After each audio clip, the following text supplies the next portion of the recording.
Shalom saudara sekalian, hari ini kita kembali merenungkan firman Tuhan yang diambil dari 2 Samuel pasal 21 ayat 1 sampai dengan yang ke-14, dan saya akan membaca hanya beberapa bagian saja. Saudara tetap membaca satu bagian ini. Dalam zaman Daud, terjadilah kelaparan selama 3 tahun berturut-turut, lalu Daud pergi menanyakan petunjuk Tuhan. Berfirmanlah Tuhan, pada Saul dan keluarganya melekat hutang darah, karena ia telah membunuh orang-orang Gibeon.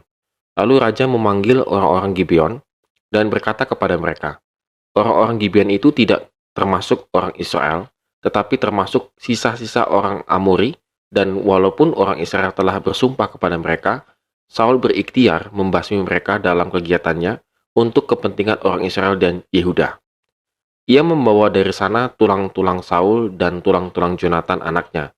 Dikumpulkanlah juga tulang-tulang orang-orang yang digantung tadi. Lalu dikuburkan bersama-sama tulang-tulang Saul dan Jonathan anaknya di tanah Benyamin di Zela, di dalam kubur Kis ayahnya. Orang melakukan segala sesuatu yang diperintahkan raja, maka sesudah itu Allah mengabulkan doa untuk negeri itu.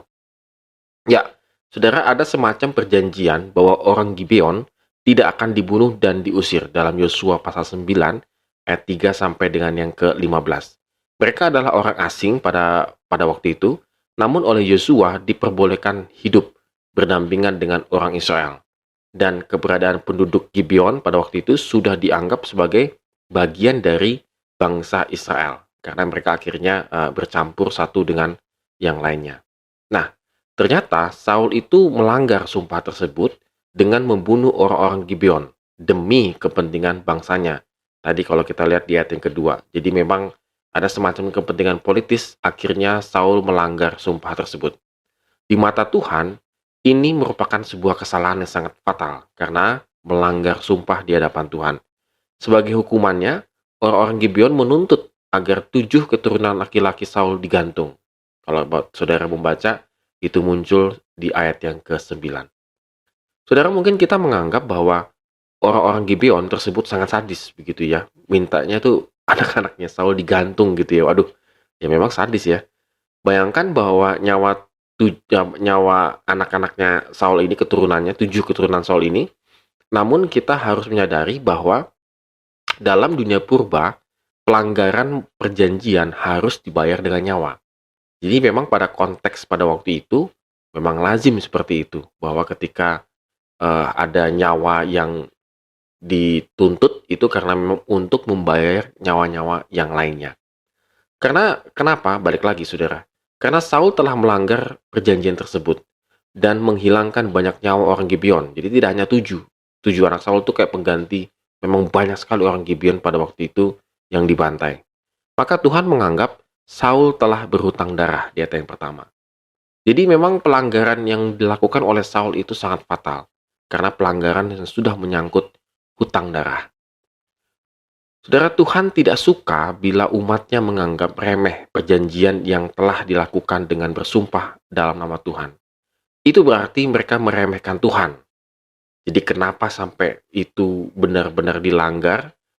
Intinya adalah bukan sekedar melanggar, tetapi meremehkan Tuhan. Meniadakan Tuhan dalam kehidupan mereka. Perjanjian atau komitmen kepada Tuhan itu adalah wujud iman kita. Dan integritas kita itu terlihat bagaimana kita menepati janji dan komitmen kita. Saudara, di sini kita kembali diingatkan oleh bagian firman Tuhan ini, bahwa seringkali kita berkomitmen dalam hal pelayanan, berkomitmen dalam hal hubungan pernikahan, dan lain sebagainya. Dan kita seringkali melanggar komitmen-komitmen itu dengan gampang. Saudara, ini sebuah pelanggaran yang serius di mata Tuhan sebenarnya. Dan pada waktu itu, kalau memang konteks pada waktu itu langsung dibayar dengan nyawa, kira-kira gitu, sebagai hutang darah gitu, melanggar perjanjian. Nah, pada konteks pada saat ini, saya rasa sama. Bahwa ketika kita berkomitmen kepada Tuhan, kita sedang memegang integritas kita. Kalau komitmen itu kita langgar, maka sebenarnya kita sedang meremehkan Tuhan dalam hidup kita. Saudara, banyak sekali komitmen-komitmen yang mungkin saat ini kita sudah buat kepada Tuhan. Perjanjian-perjanjian.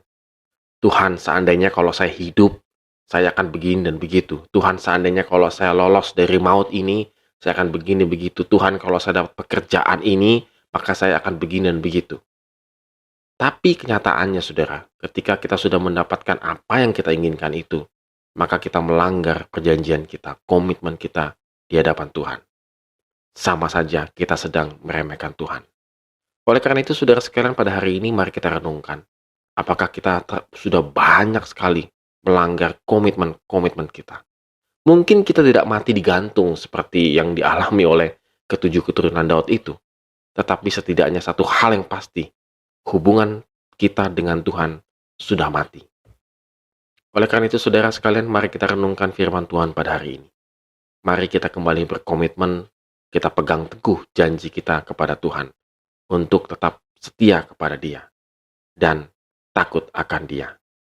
Amin. Tuhan Yesus memberkati kita semua.